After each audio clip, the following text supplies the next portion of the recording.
toutes les thèses psychologisantes, y compris j'en ai entendu un peu ici. Netanyahou est malade, Netanyahou est Hitler.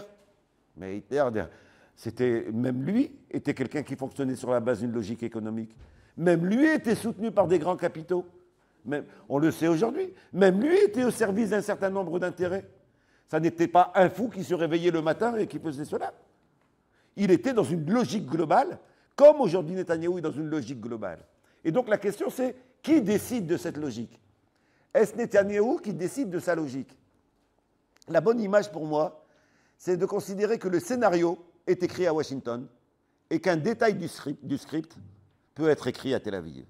Autrement dit, ce n'est pas parce que Netanyahou est un outil des États-Unis en particulier qu'il n'a aucune autonomie relative. Bien entendu qu'il essaye de maximiser ses gains. Bien entendu qu'il essaye de pousser les États-Unis à aller plus loin. Mais les États-Unis ont les moyens de lui dire stop.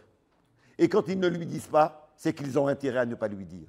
Et donc Netanyahou est un outil, effectivement, et il ne faut pas inverser la situation. La dépendance économique d'Israël vis-à-vis des États-Unis, la dépendance militaire d'Israël vis-à-vis des États-Unis, la dépendance financière d'Israël vis-à-vis des États-Unis, la dépendance diplomatique d'Israël vis-à-vis des États-Unis, font qu'en réalité, on laisse Netanyahou dans son autonomie relative tant que ça ne contredit pas les intérêts états-uniens. Et on l'arrête dès que ça le contredit.